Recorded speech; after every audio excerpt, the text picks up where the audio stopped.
ઠલવી જાય છે અમારા ઘર પાસે આવીને, અમારું ઘર બગાડે, અમે પૈસા દઈને સાફ કરાવીએ ને ઈ બગાડી જાય છે આવીને। અને ગાયો અમારે નીકળાતું નથી ગેટની બાયણે નીકળીએ એટલે કચરો ગેટની બાય એક બેન બહુ ત્રાસ। અમે ગિરનાર હાટ 2 માં રહીએ છીએ અને બરોબર એક્ઝેક્ટ પાછળ જ ડમ્પિંગ ની બહુ સમસ્યા છે। લગભગ આખા જુનાગઢ નો કચરો ત્યાં ઠલવાય છે, તો અતિશય એટલે અતિશય અમારે દુર્ગંધનો સામનો કરવો પડે છે। અને સતત ને સતત જેસીબી ચાલતા હોય છે, ટ્રક ચાલતા હોય છે, આ એના ડમ્પિંગ ના વાહન બધા ત્યાં જ ઠલવાય છે, એટલે સતત ને સતત ઘોંઘાટ ભર્યું વાતાવરણ અમારા એરિયામાં બહુ રહે છે। એનાથી બાળકો વાસી નથી શકતા અને બહુ ડિસ્ટર્બ પડે છે લોકોને। અને સતત અમે ઘરમાં પણ બેઠા હોઈએ તો પણ ડમ્પિંગ ની બહુ વાસ આવે છે અને બીમારીનો પણ અમારે બહુ સામનો કરવો પડે છે। નાની નાની જીવાત પણ ઉડી અને ઘરમાં ને બધે બહુ આવી જાય છે ડમ્પિંગ માંથી। ચોમાસામાં તો બહુ એટલે બહુ ખરાબ હાલત હોય છે, બહુ જ નાની નાની જીવાત ઉડીને આવે છે, પછી મચ્છર બહુ જ થાય છે અતિશય, કે તમે તો જાણતા જ હશો કે ગંદકી હોય ત્યાંથી તમે ગાડી લઈને નીકળવી તમારે બહુ મુશ્કેલ થઈ જાય છે। તો અમે તો અહીંયા રહીએ છીએ તો અમે કેવી પરિસ્થિતિનો સામનો કરતા છે। બસ અમારી માંગણી એ જ છે કે અહીંથી આ વહેલી તકે સરકાર કઈક અમારું સાંભળે।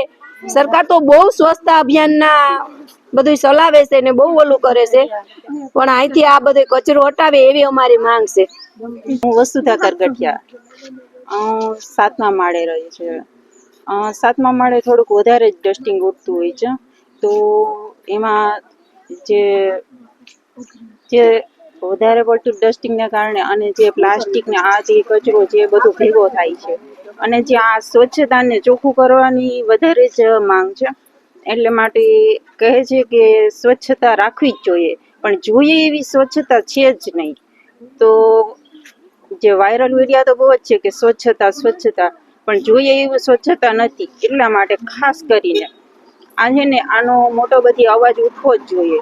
અને આ જુનાગઢ એવડું મોટું સિટી છે, તો એમાં આ એક નાનકડું અમારો એરિયો છે, તો એમાં આને સાફ સફાઈ કરવી તે ફરજિયાત છે। તો થોડુંક અમારા તરફથી તમે ધ્યાન દઈને સાફ સફાઈ કરવું। આ જુનાગઢનો લગભગ બધો જ કચરો લાગે ત્યાં સુધી અહીંયા જ ફેંકવામાં આવે છે, અને ગાયોને ને એ પણ અહીંયા ઘૂસીને ત્યાં બધું ખાઈ કરે છે, તો પ્લાસ્ટિક એના પેટમાં જાય છે, તો એ તો સારું ન કહેવાય। એટલા માટે થઈને અને સરકારને આ માટે પગલાં આગળ ભરવા જ જોઈએ। જી સર, ડમ્પિંગ સાઇટ હટાવવાની માંગ છે। કોર્પોરેશન દ્વારા હાજીયાણી બાગ ખાતે જે આપણી MRF સાઇટ છે ત્યાં તમામ જે વેસ્ટ આવે છે આને ડમ્પ કરવામાં આવે છે। સૌથી પહેલાં તો હું જૂનાગઢના તમામ નગરજનોને હાર્દિક અભિનંદન આપું છું કે આપ દ્વારા ખૂબ જ સરસ વેસ્ટ સેગ્રિગેશન કરીને આપવામાં આવે છે, જેથી આ વેસ્ટનું સારી રીતે પ્રોસેસિંગ થઈ જાય છે અને કોર્પોરેશન ઉપર જે વેસ્ટ પ્રોસેસિંગનો જે ખર્ચનો ભારણ છે આ આવનારા દિવસોમાં ઓછું થશે। કોર્પોરેશન દ્વારા આ સાઇટનો ડેવલપમેન્ટ કરવામાં આવ્યું છે। તમામ જે ફર્શ અગાઉમાં હતા હવે પાકા કરવામાં આવે છે। ત્યાં કેટલ્સ વગેરે એન્ટર નહીં કરી શકે, આને માટે કેટલ ટ્રેપ અને ગેટની વ્યવસ્થા મૂકવામાં આવી છે। સાથે સાથે તમામ જે વેસ્ટ હોય આનો સાયન્ટિફિક રીતે નિકાલ કરવામાં આવે એવી રીતે કામગીરી હાથ ધરવામાં આવી છે। ભવિષ્યમાં પણ આ કામગીરી જે છે આ જારી રહેશે અને ઓછુંમાં ઓછું આજુબાજુના રહીશોને તકલીફ થાય અને ઓછુંમાં ઓછું આપણે કોઈ પણ કંઈ ઇન્કન્વિનિયન્સ છે આને માટે પ્રયત્ન કરવામાં આવશે।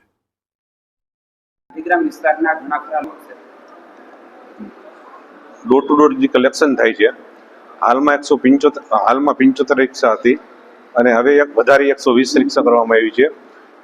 એ હાજીયાની બાગમાં ડમ્પિંગ થાય છે અને ત્યાંથી ટ્રાન્સફર માટે એક વાહનની અંદર યુવનગર ટ્રાન્સફર કરવામાં આવે છે અને તેથી લોકોને દુર્ગંધનો પ્રશ્ન છે એ સોલ્વ થઈ જશે અને હવે દુર્ગંધ મારામાં કોઈ પ્રશ્ન રહેશે નહીં। ઘણા લાંબા સમયથી હવે આનું ટૂંક સમયની અંદર કાર્યવાહી થશે અને એનું ટેન્ડર પણ હમણાં નવું બહાર પાડીએ છીએ।